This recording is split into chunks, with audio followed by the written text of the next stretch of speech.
Hello. Oh, looking very dark and I know moody. I've got the sun in my face. Yeah, How are you? Feels like it's been ages. it has been ages. I can't even remember when the last one was. I'm very well, thank you. How are Oh, you? I can't. Well, I was looking at my last notes. Yeah, Lewis, Ryan. Yes, yes, of course. Yes, all good. Thank you. All good. Trucking along, Very nice. hanging in there. How about you? I see yeah, you've made some good choices. I think Yes. anyone who's trying to fit in running and racing around life will understand if you've taken a little, let running take a bit of a back seat. I think I that's good. have, yeah, yeah. As much as I wanted to go gung ho towards new PB at Manchester Marathon, it was just everything became way too much, and it took me ages to realize that I can just tone the running down. It doesn't matter. Yeah. I can do that again another year, any other race. It doesn't, yeah. But Any it's marathon. easy. Yeah, any marathon, yeah. But it wasn't easy to realize that though. It took me a while to get there. They'd still try and do everything for far too long. It does, well, I mean, it is. It's one of those things, isn't it? You don't realize how much you've taken on until you realize you've taken on too much. Yeah, And I think a lot of people will empathize, actually. I think, and it's nice that you share this stuff because I think it allows other people to sort of recognize if they're in the same position and go, actually, do you know what? I feel too bad or too stressed or too tired, and maybe I can do that too. And it doesn't matter. no, it doesn't. And I have had a couple messages of other people who said they feel exactly the same way. Mm.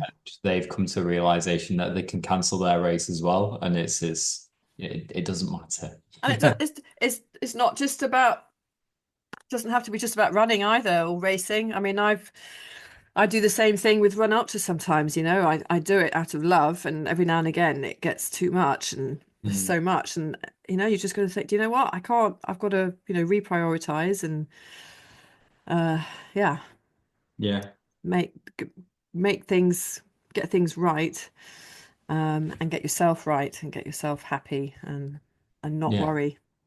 Exactly. Yeah, I just had to list everything that I was doing and think, what of these can I really take out at the moment? And yeah, eventually I realized that I could just tone down my running. I don't have to completely stop or anything. That's not, Yeah. it's not like I'm injured or anything.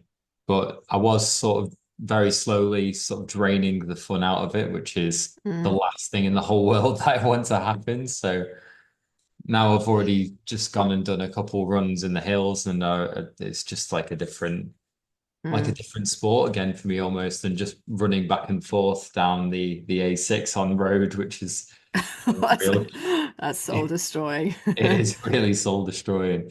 Yeah, now I don't look at the 5 miles or 6 miles or whatever in my plan and think, oh, so how far down and back the A6 is that this time? God. Yeah, why would you do that to yourself? I don't know, there's not many flat options around me. So training for a marathon is Uh, really like extra tough around here because there's no variety in the terrain or mm. the landscape at all. So you are reduced to just driving yourself slowly insane. I think, didn't you say you found an exciting industrial park you could run around too? I have, yeah. But I'll tell you Living the why I dream. didn't. Yeah, and that was only a 300-meter loop as well. But I was excited about it nonetheless. But then when my running coach found out that I did 21 miles around a running track, he got really annoyed because that's just a risk for injury. And then I thought, well, if he was annoyed about me doing Mm. 400-meter loops, he's probably not going to be too happy about 300-meter loops. So Yeah, perhaps we shan't mention that. I shelved that Uh, one for uh, now. well, I don't know. I mean, I think maybe this is what are we going to do about your motion review? Oh, I don't I know. don't know. I think you should send it back and or we need to find another review. I don't know. I Yeah, mean, this is disappointing, Robin. we can rework it for Race to the Stones instead. Oh, okay, good plan. Yeah, yeah, When's that? that's mid-July. Oh, okay, cool. And they did send me an awful lot of stuff, so I'm sure it They will last did. then. I So mean, I've never seen so much nutritional stuff that's been sent out. The most expensive nutrition you can get your hands on, and they sent you yeah, just so too much. much. It's Yeah, incredible. I mean, it's they did. fantastic. I mean, it is Yeah, great because actually, you can't really test a nutritional product for endurance purposes unless you're using it in training, as as well as your event. So, exactly. Yeah, you can and really give it a, I expect, at least 2,000 words. or too far. Yeah, I'm sure I can cut it down to that. I Oh, am enjoying it though. I yeah. like the Is it texture of it. is it nice? Yeah, it's Okay. nice. Yeah, Well, we got Fiona has just come on now, so we'll have to find out what she likes. yeah, She might be using it as well. she might be. Um, um, yeah, I mean it's what the elites use, isn't it? It is quite a lot. Yeah, very popular stuff. Mm. Hello. Hi. Oh, I am there. Hi. How's it going? You're there. How are you? Yeah, Welcome. well, thank you. How are you two? Good, thank Yeah, you. we're good. We're good. I don't know, because Robin, you made this introduction, so I don't know if you know each other already or whether he just stalked you and said, "Hey, come on the podcast." How did that work? It was stalking. Yeah, Oh, it okay, cool. was.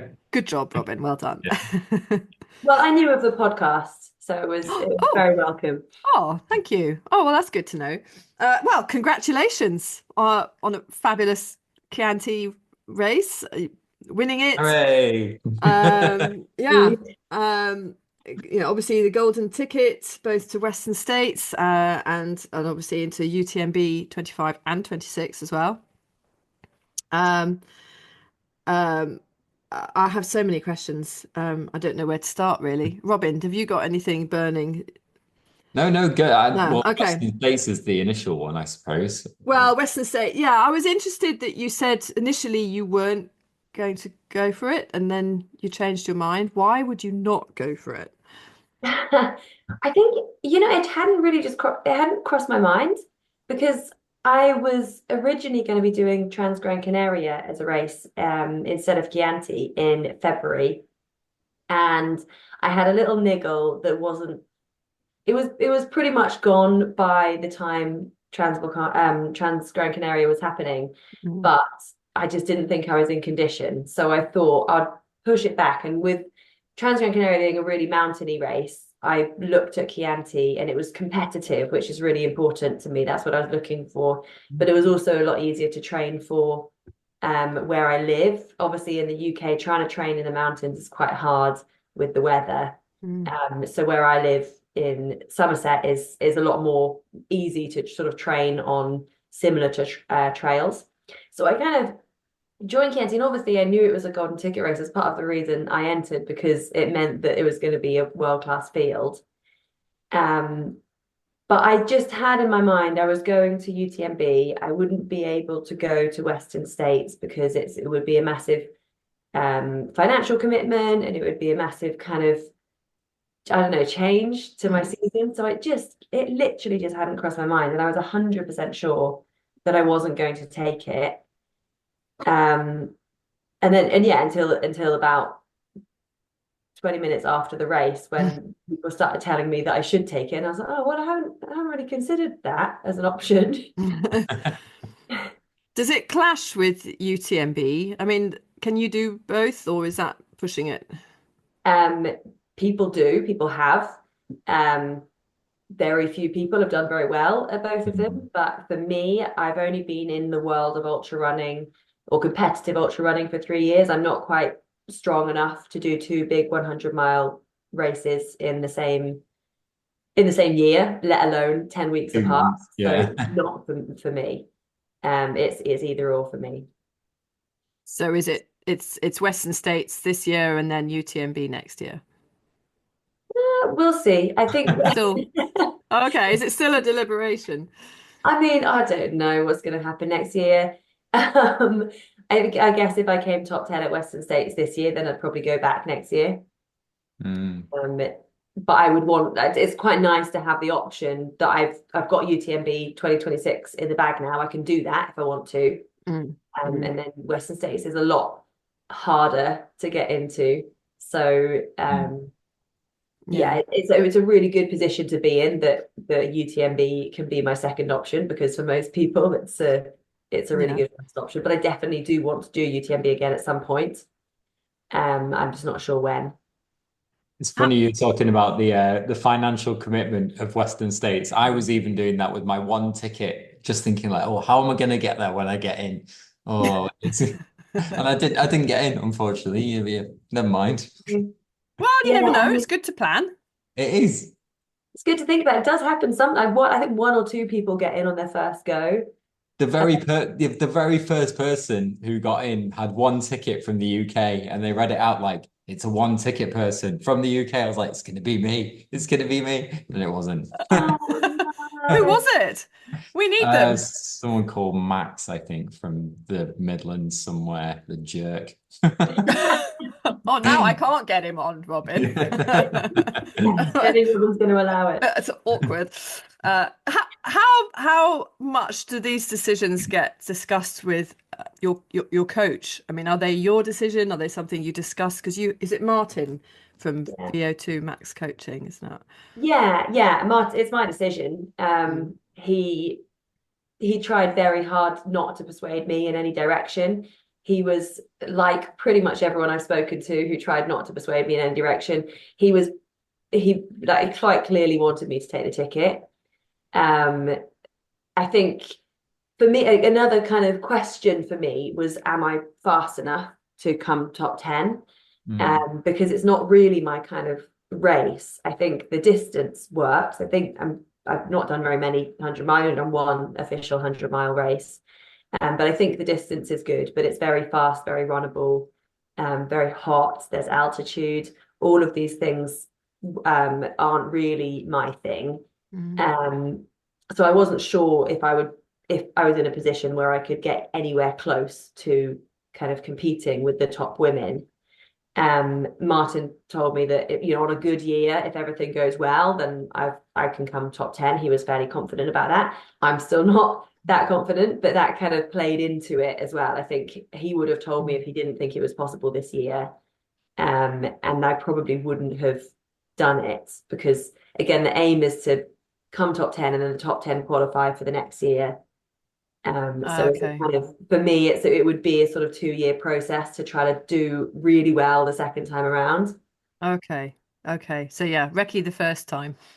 Yeah, exactly. I don't think really anyone does well in their first one. I mean, some people do. Katie Scheid, I think, came second, but she's a unicorn, so yeah. we won't discuss her.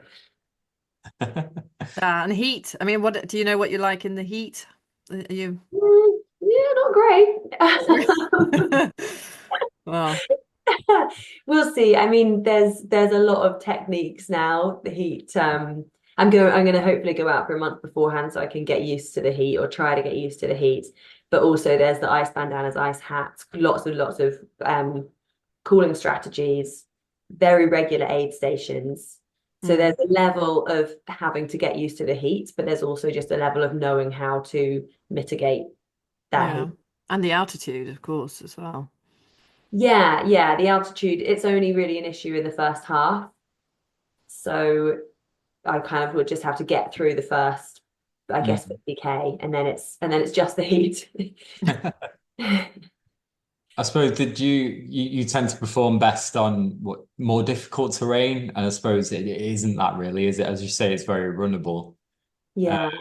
But I mean, it's not to say that you don't have a lot of pace about you already. But have you looked quite extensively as to whether you think you'd be fast enough to be top 10? Is it top 10 or nothing for you? No, I mean, no, I'd be very happy if I'd probably be very happy if I came 20th, but I had a really good race. The Hmm. way that the race is been going in the last few years, there are a lot of people who have a very good race. It's less attrition these days. So there might be a situation where I come 11th and I'm really devastated because I've had a terrible time and I feel like I should have come 10th. But there might be a situation where I come 20th and I'm really stoked with how I've done, knowing that I did everything I could. Hmm. So yeah, I mean, top 10 is the sort of aim. But I'm trying not to put too much pressure on myself. I don't tend to react very well to pressure. So I'm gonna go out and just have an amazing time in California and see what happens in the race without trying to put so much emphasis on that top 10. Absolutely. You mentioned for Chianti that you wanted it to be a competitive field. Why was that? Because normally people kind of stalk start lists hoping that there isn't anyone else good there. Um, yeah, well, I think that it's important to race against strong competitors. I think that it makes you better as a competitor. It keeps you honest. I think that it would be quite easy to choose races that you're definitely going to win, but Yeah. that is maybe a sign of kind of doubt and fear in yourself. I think that seeking out the unknown is really important. There's also an element for me of putting myself in stressful situations and learning how to deal with it. I had a sort of worst case situation at UTMB last year where I DNF very early on. And that was because I was very, very stressed at the start line, or mainly because I was very, very stressed at the start line and put loads of pressure on myself. I was looking around, feeling terrified of all these amazing women surrounding me.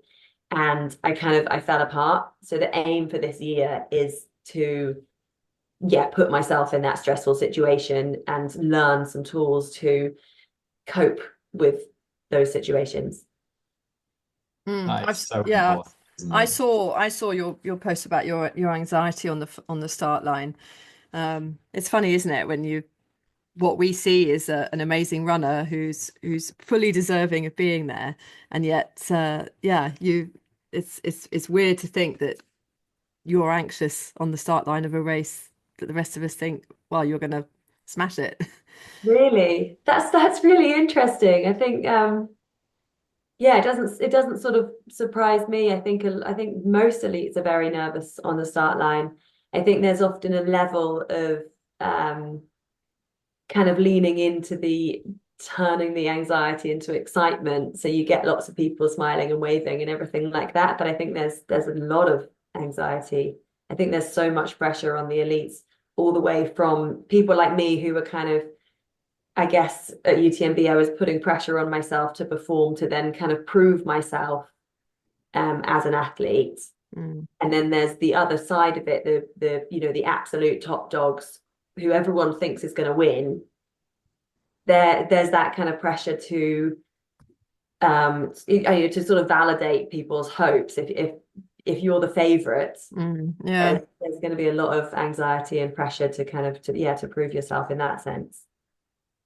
Do you think some of that is made sort of harder by race build up, sponsorship? Do you think that all just makes it harder for the athletes? Yeah, I think whether it's perceived external pressure or real external pressure, yeah, absolutely, for sure. Mm. But the reason that we're able to run these amazing races and that the professional athletes are able to, travel around the world racing is because of the build up and the pressure and the fanfare around it. So it's kind of a double-edged sword. We yeah, I don't know how many people love it all of the time, but also it is the reason that the sport is what it is at the moment. Yeah. So yeah, we've kind of got to be grateful for it. Absolutely. I mean, you've had a whole host of great results. Is there anything that's, I mean, in such a short window where you've been professionally racing, is there any in the last sort of prior to UTMB that stick out for you? I mean, me looking at it, I've always loved the look of the Mozart 100, but I've been told I'm not allowed to go to Austria to do a 100-mile race. Um, Oh, it's only 100K. is it 100K? Oh, that Yeah, can't be too Oh, bad there then, you can go. it? Easy. easy. I'm reapproaching that conversation now. Nice. It's amazing. Yeah, I think my um experience at Mozart 100 was a little bit different to what a lot of people's is. Normally it's like 30-degree heat. I was in the sauna for a long time before prepping for it. It was pouring with rain the whole day. Like so much worse than any conditions I've ever run in the UK. It was insane. Oh no, Wow. really? Oh, It no. was so funny. And yeah, there was people getting hypothermia. There was, yeah, all sorts of issues. There was like rivers. I must have fallen over like 15 times, just sliding on my ass down these like trails. But it was so much fun. It was kind of like, yeah, it was kind of hilarious Only how, an English woman would say that. yeah. Well, I think it's interesting that obviously I won the Mozart 100, and the man who won the same race was also a Brit. I think that was quite telling that we're quite good in the mud and the rain. As it was in Chianti. Everyone's Yeah. expecting beautiful Tuscan sunshine. I know, yeah, it kind of, I guess it plays in my favor. It doesn't mean I really like running in these horrendous conditions. But yeah, I think it probably did play in my favor. And actually, it was raining for the first couple of hours of Chianti, and then wasn't really raining after that. But it was still very muddy, all the way through, especially the second half. I think Jim, Killian, and Vincent got through before the 73K, before the other race had gone through. So I think in my mind, I think they had it a little bit easier Yeah, yeah, than we did, yeah. because the rest of us were kind of overtaking, and it was absolutely trash. The trails were so slippery and mucky. But again, it was such a cool race. It was really, really fun. It's so difficult that, isn't it, when race organizers try and merge different distances together. And there are always people who seem to benefit a little bit. It happens with all the run through events sort of around the UK as well. They do like a 5K, 10K half marathon. Even when I did a half marathon in, what was it, Aintree Racecourse, just got to like the last sort of 5K, and then they set off the 5K right in front of me. I was like, no, if I'd just been 2 minutes quicker, I would have, Oh no. Oh well, you see, that'll learn you. You just need to be quicker next just time. need to be quicker. Yeah. Yeah. If you'd reached that 73K, Fiona, you wouldn't have had that. Yeah, I should have just tried to keep up with the three best female ultra runners in the world, and then I would have been fine. There we go. That's what we Yeah, want. because you said you let them go on that first big hill, didn't you? And that's a real strength of character to see them overtaking you and leaving you, and you saying, "No, I'm going to stick to my race, and then hopefully Yeah, I'll reel yeah. them To be in." clear, yeah, I let the women go. I never saw the men. They were always Yeah, way. I meant the women. Yeah, yeah. Yeah, yeah. Yeah, I think that I'm not a very fast kind of VK runner. I would never win a sort of hilly 10K against anyone. It's not really my game. So yeah, I could have kept up with them, but it wasn't really a difficult decision to let them go, because it wasn't like I was really holding back. I would have had to actively push to keep up with them. And I knew at that point it wasn't very sensible. It was only like 10K in. And I knew, looking at the kind of the average pace of what I was doing, I knew that we were very fast at the time. They were going to have to slow down, or they were going to run an incredible race, in which case I wouldn't have been able to keep up with them anyway. No. So, how did the first half of the race play out then? Was it pretty much how you'd expected? Did you go set out to pace it very strictly? I Yeah, I set out wanting to be competitive, so I set out fairly fast, just not sort of doing anything stupid. Mm. And then I wasn't expecting them to kind of fly by me looking so fresh, honestly. So I think when that happened and they kind of cruised away from me, and it's a very wiggly course, so then they disappeared and I couldn't tell how far ahead of me they were. So there was kind of part of my mind thinking they're getting further and further away, and I'm just being left in the dust. So there was a little bit of yeah, kind of negative feeling, I guess, there. But then the other part of me was this kind of logical side thinking you're probably going to catch them, because I felt really, really good. So there was something there saying that you're going to catch some of them, or some of them are going to blow up, because that's just the case in every ultra. It never goes well for everyone, right? No. And then I got into the first crude aid station, and I met my husband Matt, who was crewing me, and he said that the first woman was only 2 minutes ahead of me. And so then I felt really confident at that point. I was thinking, right, well, they barely made any time last kind of 20 odd K.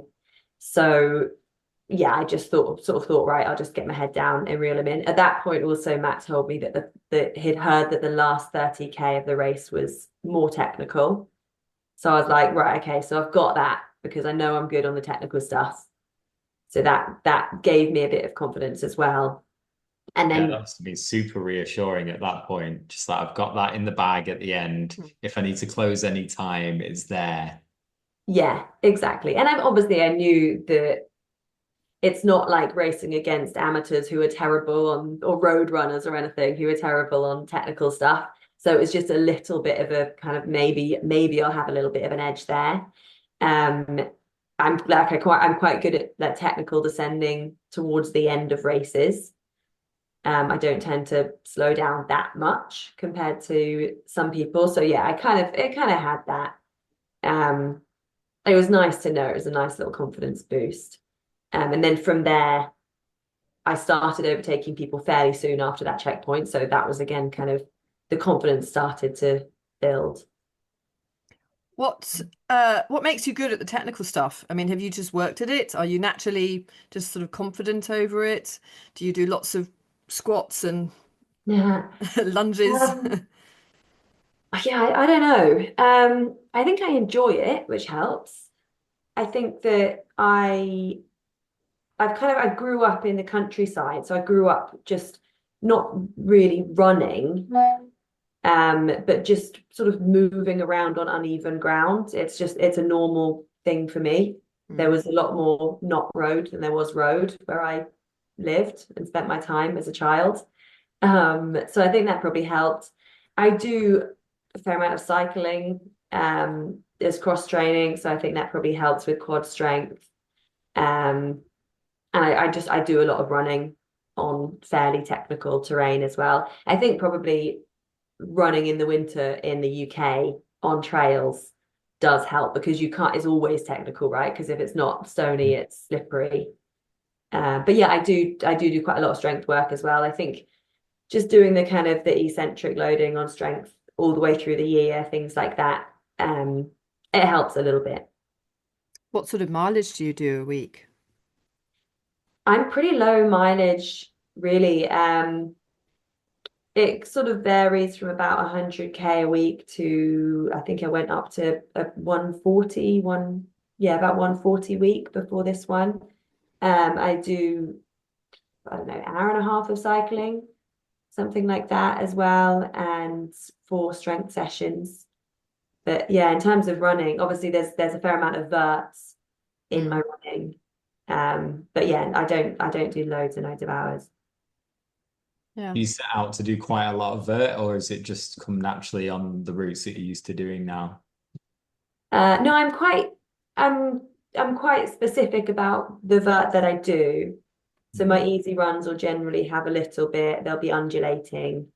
Um, I did quite a lot of moderate, so quite a lot of sort of faster runs, which were fairly flat. And then specific runs, so which is specific to the race. So I was trying to get, I think it was about 400 meters an hour on over those longer runs. Oh, that's interesting. Do you ever, because you do such mountainous terrain stuff, do you try and go to Snowdonia? I suppose that might be your nearest sort of mountainy area, or do you find that your local hills just about manage it? Yeah, my local hills are pretty good. They've got steep and Yeah. they've got runnable. So they've got a bit of they've got mixed in terms of terrain. But no, I go to the Brecon Beacons. I'll Nice. do a few training runs in the Brecon Beacons before a race with big mountains. I didn't need to for Chianti because it was quite small. But it's just mainly for the descending rather than the climbing. It's mainly just to get those eccentrics working, just to load the quads a little bit. The Brecon Beacons, I can get about 700-meter descent in the Brecons. So that's good. And sometimes I'll go to the lakes as well. My sister lives in the lake, so I can go up and visit her.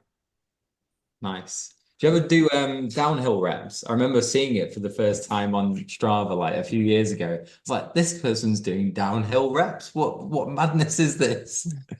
Yeah, no, I don't do that. I don't, yeah, I don't know. It's a bit of an interesting one because you're obviously also doing uphill reps if you're doing Yeah, downhill reps. No, so I suppose my downhill reps would be just going on a long specific run. yeah.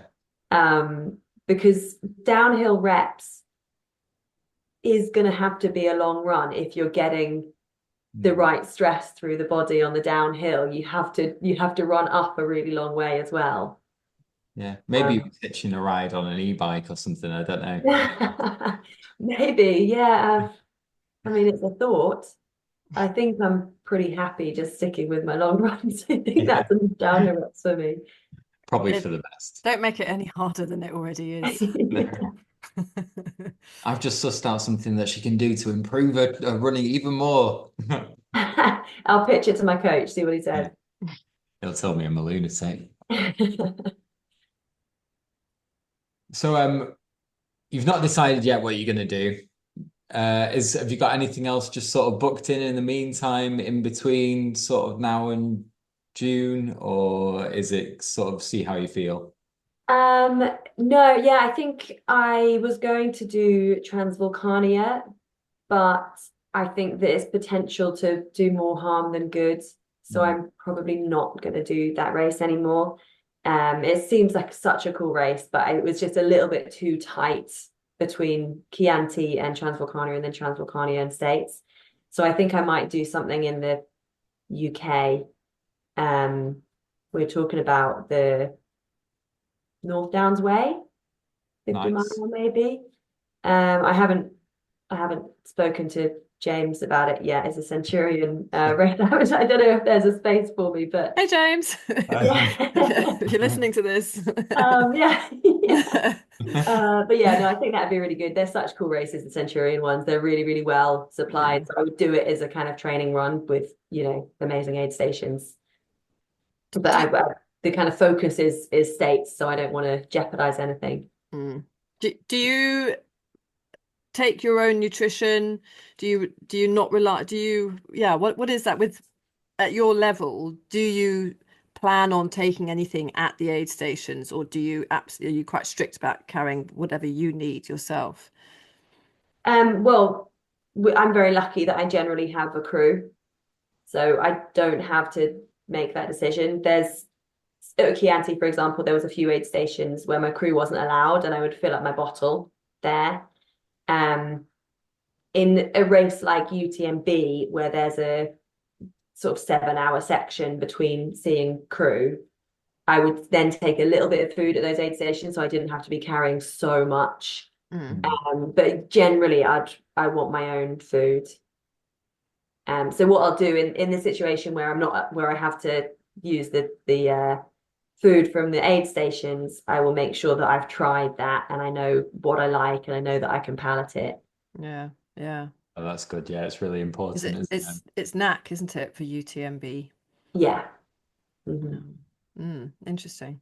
I really enjoyed because I did the same thing because I did the UTS 100K. I made sure I tried the knack caffeine bars and a couple of the other mixes. Yeah, I quite enjoyed them actually. I miss them now that I've not had them, but I know now that if I ever have them again, it'll take me straight back to the race. So it's kind of sort of it'll be a nice It is nice nostalgia stuff, trip. actually. It is. Yeah. Yeah, the bars are really good and the waffles are really tasty as Mm. well.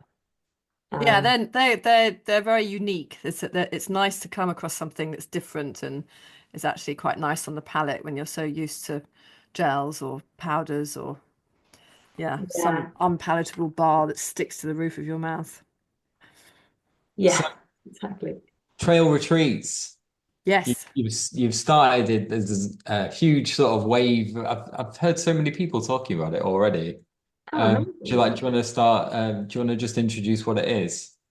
Yeah, thank you. Yeah, my husband and I have just set up trail retreats at our home here in Somerset, and it's a retreat space for people to come and um, basically sort of let their hair down, get out of the city, get out of the noise, and experience our Quantock Hills, our trails. Um, we have really incredible food. My husband's a really good cook. So we have amazing food. We do some Pilates. I'll do some talks. We also have some guests, so we'll do talks and sort of Q&As with some incredible guests. And just kind of, I guess, live a bit like a runner, like an elite runner for a few days. We have these really lovely little cabins that Matt built. And we're off grid here, so we have a really lovely little kind of rewilding spot, a modern eco home. And we really love, and I'm sure you guys have a running podcast, so you know what I'm talking about. We love when people get together from different places and different lives and have this one incredible passion in common. And what that kind of brings is this incredible energy. And we really love that. And we've always loved, talking to people who have this one interest. So we wanted to make that into our lives, basically. We wanted to invite people here to, enjoy our trails and enjoy our food and just vibe off each other, basically. Lovely. Does your husband run? Yeah. Yeah, he's a really good runner, actually. He could probably beat me up to a marathon, I would say. And then after he's in trouble. Yeah, I think You'll he'll hunt him start blocking down. after a while. Well, I mean, who wouldn't love to go on a little retreat like that? Yeah. How When often do you put them on? Sorry, Robin. yeah, no, go on. Yeah, we have four in the diary now. We have one at the end of April, which is really exciting. Our first kind of proper one, which is an intro to trail running. And then we have Gary House is coming to the next one in May. Nice. And then Beth Pascall, who is doesn't need Gary House and Beth Pascall don't really need any explanation. She's coming to one in July, and then we have Sophie Power doing a women's only one in August. So four in the diary so far, and then we will put more in for autumn at some point when we figure out kind of how they're selling and what people want. Oh, that's There's brilliant. proper all stars, aren't they? Yeah, yeah. We're really excited about having them. And it's nice to see you're doing a women's only one. Robin, I should have forwarded it to you actually, but there was some really interesting stats from the trail running recently that was saying that women are still down in numbers on the towing the line on ultras and races, and which really surprised me. I thought the amount of work that Sophie and She Trails and She Races and so many people have put in, I really thought women's numbers were on the up, but apparently they're not. So yeah, I mean it's great. I think we obviously need more encouragement, more to make women feel a bit better. What tips do you think you could impart to a woman who's thinking, well, I don't know, I'd like to do an ultra, but I don't know where to start? Yeah, I think it's a really interesting question, and there is movement. Women are entering these races a little bit more trail than ultra, I think. But Mm. like I said, there's still a massive way to go. I think UTMB this year was probably less than 20%, God, which is yeah. it's insane, isn't it? It's so Mm. crazy. Um, I think there's probably more to be done in the advertising and in races than women themselves. But what I would say to a woman not knowing where to start, I think find a community. And this is a big part of why we wanted to do women's weekends, or I in particular wanted to do women's weekends, because I think there is a kind of nervousness around, will I be good enough? Will I be the slow one? What if something embarrassing happens? Is it going to be too kind of macho? All of those kind of things. And I think that's true of, trail running weekends and retreats, but also of running clubs and races and everything. There's this kind of nervousness that, will I stand out? Will I be unwelcome for whatever reason? Yeah. So I think there are loads of amazing communities around the UK now. There's This Woman Runs. They do run clubs pretty much, I think, in every city in loads of different places. Obviously the She Races, the races now that Sophie's actually putting on that's really exciting. So I would say start there, find a community of women, because not just because it's a lovely community with women supporting women, but because those communities generally attract women who are nervous about getting into it. The women who aren't nervous about getting into it are just going to join any run club and go on any retreat. Fine, they're not kind of worried, but you're more likely to find people in a very similar boat to you if you join one of these. That's a good point. Yeah.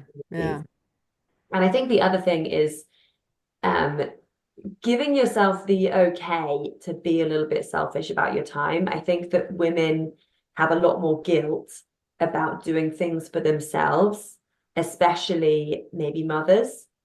I think there's a stat that women still do 80% of the, and I'm sorry, Robin, I'm not having a go at men at all, but I think there's a stat that women still do 80% of unpaid labor, caring, parenting, things like that.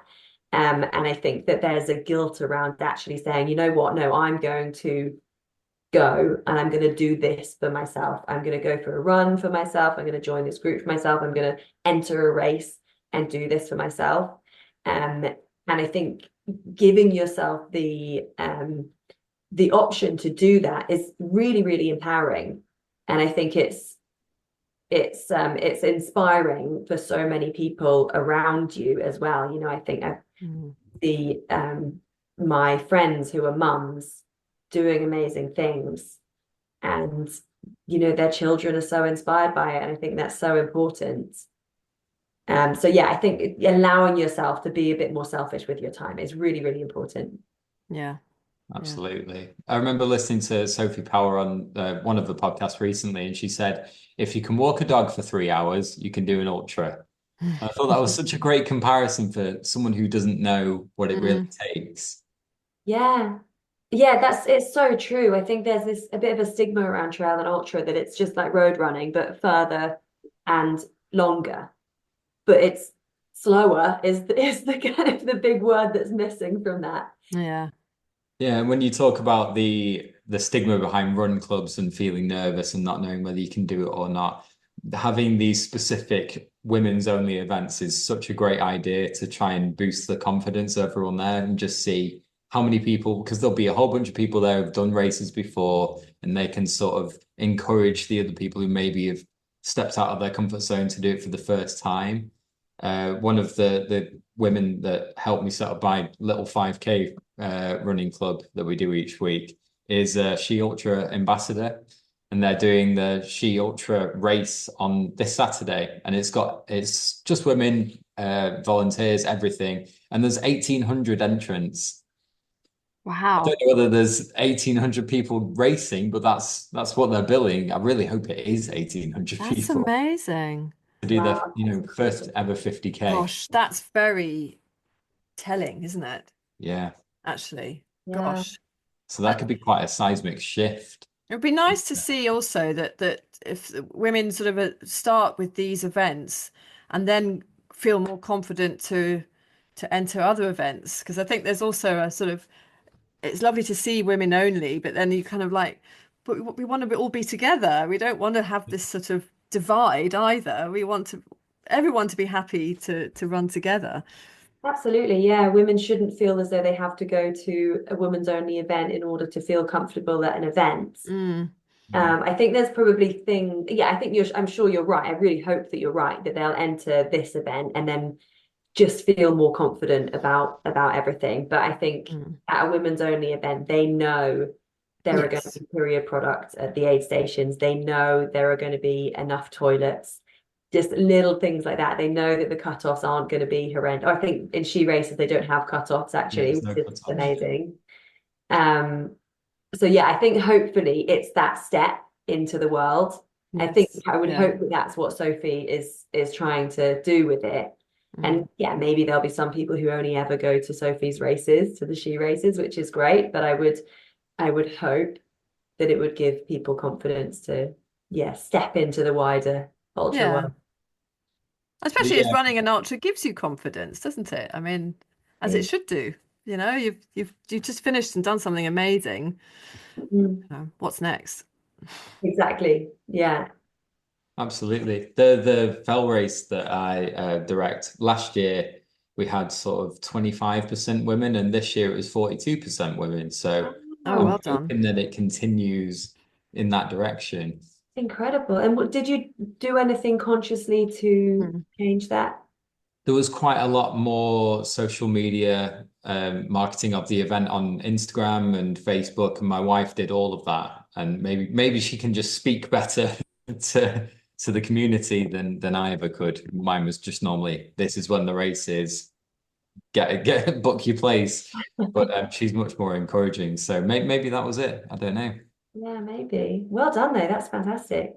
Yeah, no, it's a nice And I little think stat that that. race directors across the board are making more effort and more changes. And as you say, it's a little bit like, diversity. It's what people see. And if they're seeing women in the photographs, it's sometimes as simple as that. Oh yeah, it's okay. Lots of women are doing it, so I don't feel so bad about entering it myself. Yeah, absolutely. I think it's something that Sophie has talked about so much, but it's so important. And it's just something that most race directors hadn't thought about. No. Like you say, yeah, having women, having people of color in the branding, in the marketing, and things like not calling it the toughest, most brutal race in the world. It's all kind of when you have it spelled out to you, it's obvious, isn't it? But it's not obvious until someone tells you. Yeah, that's true. There used to be a race around near me. It was the Shady Oak Tough 10K, and it barely got any entrance with when it had tough in the name because it puts you off instantly. It's like, I don't want to do that. I No. can do 10K, but how tough is this? Yeah, Yeah, advertising's key. yeah, Mm. And absolutely. and it's difficult. I mean, a race director, on the whole, they're just a nice bloke, probably a runner, Mm, who probably doesn't think about women. He just wants to put on a nice race. We need more women directors as well. mm, That's a big thing. We got Jill up in Hebden Bridge, and Nikki Griffin now, Grand Tour, Skidor, uh, Gaynor. mm, Mm. But yeah, there's not that many out there. It's like, come on, girls, put some races on. mm. Yeah. Well, there you go. Yeah, that needs to happen, doesn't it? Maybe you can do a race right from the beginning of trail retreats. Yeah, it's crossed our mind. We were thinking about doing a backyard ultra, but not yet. Not yet. In the pipeline. Coming. Yeah, Yeah, I was going to say because there's not. I don't. I mean, is it what are the name of the hills the around you? Quantock Hills. There's a Yeah, few really kind of low-key local races. But yeah, there's not loads. And it's a shame yeah. because no one knows what the Quantock Hills are. No one's heard of them. And No, yeah, they're so cool. They're such an awesome spot. So it is a shame not to have something going on down here. I'm trying to remember my geography is sort of Somerset where you are. Are you sort of on the edges of the Chilterns or sort of down just I under think Herefordshire? Is it? we're a bit lower down than that. So we're south of Bristol. We're close to Exmoor, Okay. and sort of North Devon. Mm. Yeah, so quite pokey hills. Yeah, That's yeah, a good pretty spot pokey. though. I've never been there. I'll have No, to come. no one has. You have to come down to trail retreats and Mm. check them out. I'm 100% will definitely at some Oh, point. brilliant. Yeah, do what sort of people come to your trail retreats? I mean, is it mainly like good runners or Well, we're brand new, so Mm. I don't Okay, really yeah. know yet. But no, I think very, very mixed. So we have had yeah, we've had all the way from very fast runners to right at the back of the pack runners. And our thing is that we stick together. The group might spread out a little bit, but we have a guide at the back and a guide at the front, and we do lots of stopping. And it's not a training weekend. For some people it'll be harder than others, but we are very clear that for those people who are very fast, they're going to be doing a lot of stopping or looping back if they want to. We're not trying to get any paces. We're not trying to push up the climbs, anything like that. It's a weekend of enjoying the trails, enjoying being outside, learning about training, but not actually putting that training into practice. There will be on some of them that we've got an ultra weekend, there will be some longer runs, but again, the pace is very, very relaxed. It's all about sticking with a group and the community rather than, kind of hitting Social runs, social runs. social runs. Yeah, exactly. Lots of stops for pictures and picnics. But On you the give them, sorry, I was going to say, do you give them training tips? So, Yeah, absolutely. Yeah. So there'll be, depending on the weekend, there'll be like a drills workshop, maybe some uphill running, downhill running tips, things like that. Um, there will be, yeah, again, sort of Pilates based for runners, Pilates designed by me as a runner, strength and stretch again for runners. And in the evenings, we'll be doing talks on training practices, on nutrition. Again, this will vary depending on the retreat. So for ultra, it'll be very much about how to race ultras, how to train for ultras. For trail, it'll be slightly adapted. So yeah, there'll be a focus on learning, but fun is the first kind of the first point. You mentioned Pilates, and I noticed it mentions sort of stretch sessions as well. There's a bit of stigma about whether stretching is bad or whatever. Like, obviously, you're pretty successful with it. So, how does that help your running? I don't honestly do loads of stretching. I think I do Pilates once or twice a week, and that is enough stretching for me. Mm, We Yeah, we don't need to be really flexible as runners. And to an extent, increasing your flexibility can be detriment. Um, but we do need good hip mobility. So it's more about joint mobility and sort of reducing tension mm, than about increasing flexibility. So, for example, on trail retreats, we'll do the stretch session after the long run on the Sunday, like the afternoon after. And it's not going to be about trying to increase the flexibility. It's just about loosening up from the run. We need, of course, to be able to have long strides. We can't have any impingements in our hips. We need the muscles to flow and slide against each other. So the mobility and the movement is important. But yeah, I don't do loads of stretching at mm. all. And when I'm stretching, I'm not trying to do those developmental stretches where you hold for a really long time and you pull really hard. It's all about just keeping the mobility, keeping the body limber. That's so interesting, isn't it? Because you grow up like when you first start running, everyone's like, you must do like you've got to stretch your quads and your calves and like your ankles, and then you can start running, and then Yeah. you've got to do it all again at the end, otherwise you'll get injured. Yeah, I know. That's it. I always learned to stretch before running, which now just seems like madness. It lasted such a long time, that trend. It did. It lasted forever. And I've yeah. not even been running that long, so it's pretty much most of my running career. People told me I should be doing that. But then there's definitely warming up. Certainly for when you get to my ancient age, you definitely need to warm up. I cannot just go out running unless I start at a very brisk walk first. I need to do lunges and not stretching as such, but kind of warm the muscles up Yeah. doing what they're about to do, because otherwise I'm crippled. Yeah, it's kind of the opposite to stretching, really. Things like lunges, it's muscle activation. So I do the same. I'll do drills for sort of 10 minutes or so before every run, but sometimes obviously I don't. But most of the time. And again, yeah, it's about activating the muscles, activating the quads. When you're doing things like lunges, you're activating the quads, activating the hamstrings, the glutes, the calves, and warming the muscles up, warming up things like the Achilles as well. So yeah, really, really important to warm up, but certainly not doing static stretching. No. Yeah, whenever I'm reading my coach's training notes before a speed session, it's always like strides and drills, and I'm just reading it like, I don't know any drills. Like you can find more drills if you go to the website here. It's like, oh, I don't want to research it. Do I have to do them really? They're so good. They're such an easy win. Yeah, probably quite good injury prevention as well, I imagine, especially before Yeah, a injury session. prevention.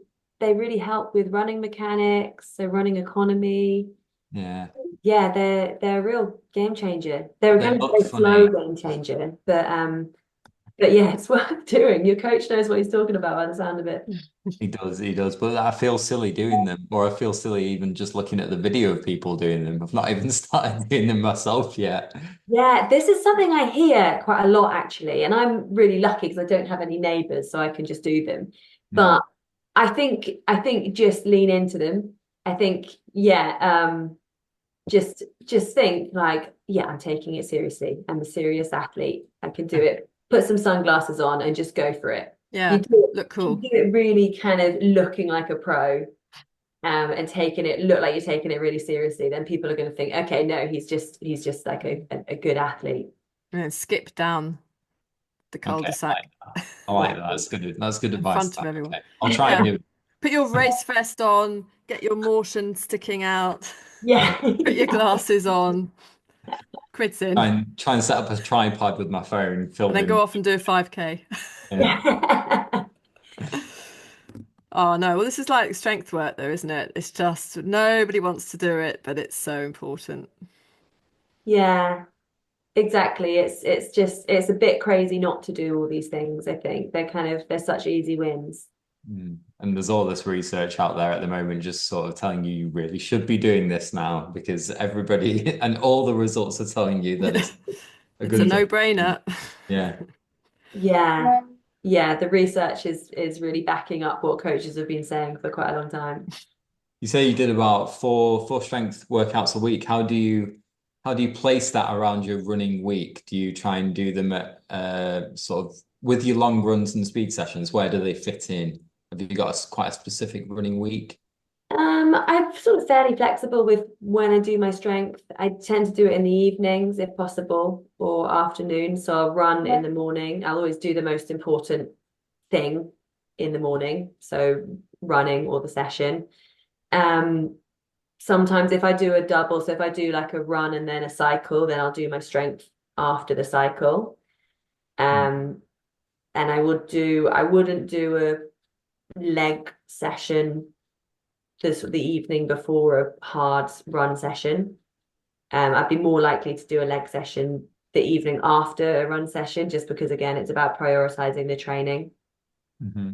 But I think once you've been doing strength for a long time, the sessions don't really fatigue you that much as long as you have some protein afterwards and recover properly, and have a good sleep. You can fit them in fairly easily. And it's just sort of about holding the muscle that you've gained rather than trying to build any further at some point then. Or do you Yeah, still I try think and you can build strength without um hypertrophy. So you can build strength without the muscles getting any bigger. So yeah, I am still trying to build strength. It's slow. Um yeah, it's not like if I stopped running, then my strength would get better a lot faster, but that's not the point. But yeah, no, I'm trying to build strength. Also things like the contraction rate as well. So um doing some kind of explosive movements, things like plyo. And that's again where drills really, really help as well. Um, but yeah, rate of force production, things like that can come into the strength work. Plyo. Every time I see plyo before something, it just means it's going to be really hard. I don't think plyo is that hard, really, because I think it's not a like anaerobic workout. A lot of people do plyo and they kind of turn it into a hit session. But Right. plyo is just it's just a few fast, sharp movements and then complete recovery. So it's not I think if you're finding it really hard, then you might be not resting for long enough. That sounds accurate. Okay. Oh, we got very technical there. But Yeah, we did. that's some good no, that's some really good tips. I think it's as with anything, it's getting into the habit and making it second nature without thinking. Just do it, get it done. Robin. Yeah. Yes. Yes. I'll try and do my strength training.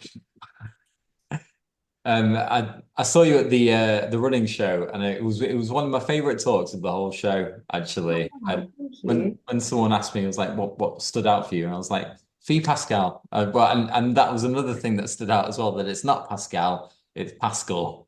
And you said that over Pascal. time, people have, yeah, you said over time you've just sort of let people correct it. It's become a beast of its own. Yeah. Oh, really?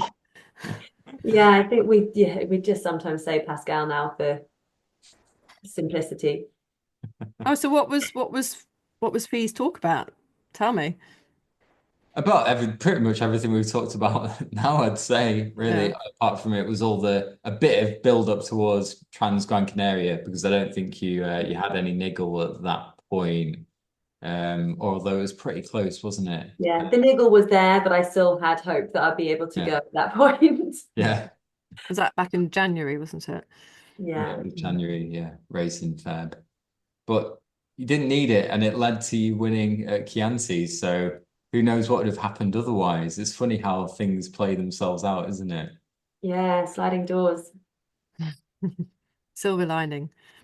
Yeah, yeah, exactly. No, it was going to be a really exciting year, and now it's going to be a very different but equally exciting year, maybe even more exciting. I Oh, think so. well, we can't wait to watch you. Thank I you. think we'll, yeah. Girl Brit, yay, go. Yeah. Yeah, I don't know if there's many Brits out there this year, Um, apart oh from well, the we've got Debbie. Did she get her place? Is she going? Am I Yeah, going I'm mad? sure. Yeah, Yeah, yeah, Debbie Martin Consani. yeah. yeah, Is she? I Oh, think that's yeah, fun. that is the yeah. right race, isn't She it? did. I'm Yeah, yeah, getting yeah, old. yeah. Yeah, Yeah, she's yeah. No, we going. had her on yeah, a couple of months ago, and yeah, she's got but hers was pulled out of the hat. It was oh my God, after Someone we eight know has got years, a place. it's yeah, yeah, she got in. So yeah, so you'll have some good company. Oh, this is going to be very exciting, actually. Lots of flag waving, I think, is going to be happening. Yeah. Nice. Have you got any more questions, Robin, before we let this poor girl go? No, I think that's about it. Yeah, I'm all We good. Thank you we've so wrung much, you Fiona. dry. Yeah. Well, no, it's been a really nice chat. Yeah, thanks so much for having me. Appreciate it. Well, thank you so much. And yeah, best of luck. And with whatever else you choose to do, we'll be watching and cheering you on. And yeah, remember, you're always very inspiring to all of us, especially us girls. Thank you. Thank you. That's really, really kind. It was really nice to chat to you both again. Thanks very much. Thank you.